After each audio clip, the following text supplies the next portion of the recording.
Welcome back. If you're a regular viewer of The Chat, you know we love to celebrate strong, successful businesswomen who are making an impact at work and in the community. Our next guest is a shining example of just that. Her story is so inspirational, we couldn't wait for you to meet her. We welcome Mary Svoboda, the Chief Lending Officer for Jack's Federal Credit Union, to the show. Welcome. Right, welcome. Thank you very much. So you have a very interesting story of how you got into finance, so tell us what happened.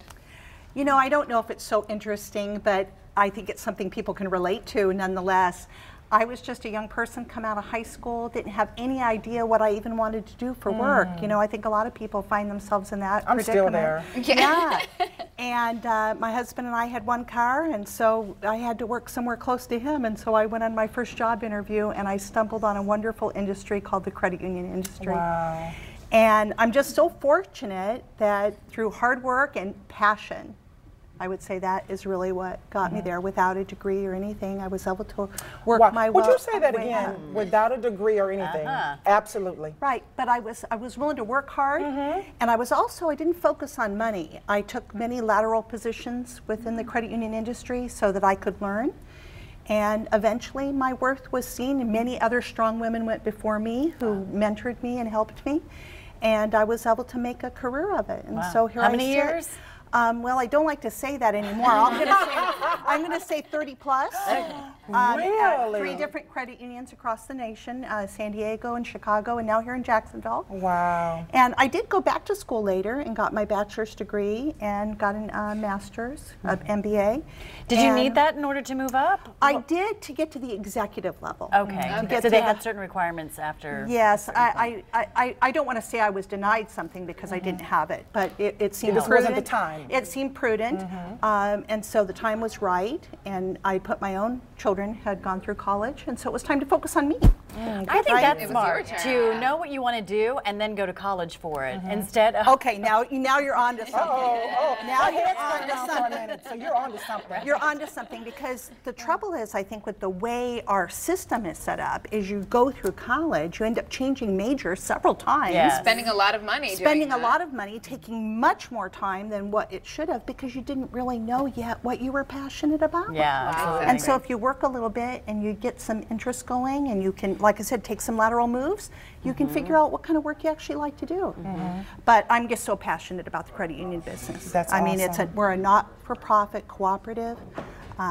It's just a great place. You lay your head down on the pillow every night, and you know you're doing the right thing. Makes a big difference. That's an amazing feeling. Yeah. You know, I've often had conversations with people, and even listening to national radio shows, talking about when a person lands in a position in a career that they love to do, but they don't have that piece of paper as a degree, does that really matter?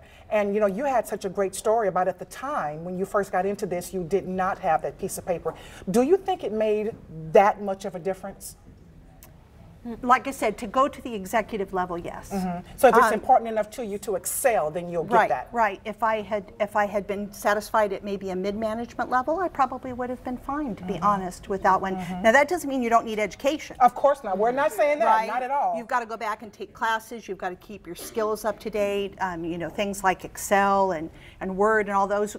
I really had to keep learning. But there does seem to be a place where work experience is, you find your limit there with how far it'll get you, and taking that extra step to get the degree and the master's degree helps you go that much further.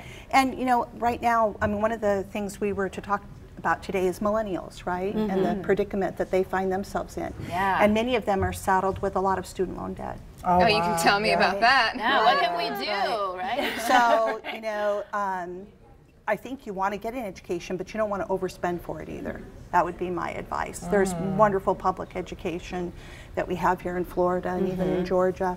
You know, you can get something and still feel like you went away. You know, you can go to South Florida. Shout out to UNF, being a very affordable, very local college. Right. So there's ways to do it.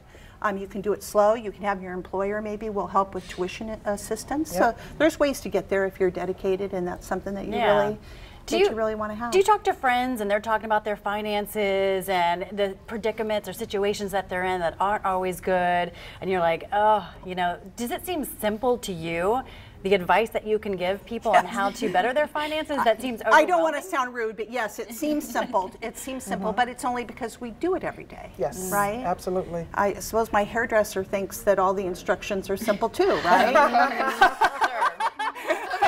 I get home and say, what was she thinking? Yeah. You actually prepared some tips that can help these millennials to kind of get started on the right foot to save and all that. Let's start and all of us, let's say for sure. Yes. But specifically maybe for the millennials. Some things, first of all, you need to have at least $1,000 in a savings account. And I'm saying even if you have a minimum wage job right now, you need to work toward having $1,000. What does $1,000 do for you? If you get in a car accident, it pays your deductible. Yeah. Right? If you have to go into an emergency room, it can pay for, it could be $300 or $400 just to go into there. So start there. Don't always focus on paying down debt. You need to start with an emergency savings account. And the way you get there is small, right? You put a little bit in, $10 here, $20 here, you get a birthday check. Right? Maybe you do a little part-time job for someone and you just keep going. But you need to start with a savings account for emergencies. Then create some secondary savings for other things you want to do. Vacations, education. Christmas. I do that. Christmas, right. It helps. And just start divvying things up. It's amazing how when you do that, and that's it becomes creating a whole separate account, a whole separate savings account? Yes, and you can have, like at the credit union, you can have multiple savings accounts and you can name them. So you can look at your mobile phone and you can see where you're, how far you are to that trip to the Bahamas. For more accounts that you have? No, ma'am. Oh, wow. No, ma'am. So you can have multiple savings. You can name them.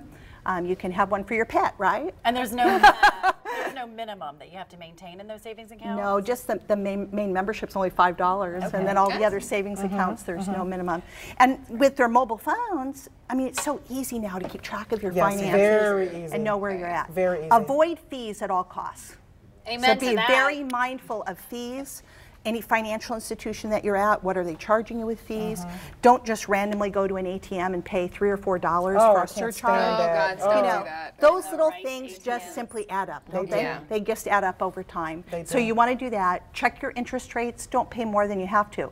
You pay more than you have to, though, when you don't mind your credit. If you get behind on your bills, your credit score is going to go down. You're going to have a harder time getting a job, harder time getting car insurance. So really making sure that your bills are paid on time. And if you pay everything on time in about 24 months, you'll have decent credit. Well, it's not really that hard. It's not really that hard. Just pay every bill on time. Income ratio. What would you say about that? You know, it depends on your income level. So we use tiered debt to income ratios. You know, if you make $100,000 a year, you could probably have a debt to income ratio of 50, 55%. If you only made $30,000 a year, you wouldn't be able to have a debt-to-income ratio that high. You'd probably need to be closer to 30%. Okay. Man, these seems like such simple tips. So thank you so much for kind of breaking it down, making it a little less scary. Savings, from you savings, 401k. If your employer has one, do savings. That's the thing. That's a big one that millennials miss. A lot of the 401k. And then mind your credit and watch what interest rates you pay for things and fees. Exactly. Thank you so much, Mary. Great advice. Great advice. All right. And for more tips, visit jaxfcu.org. We'll be right back. Very good.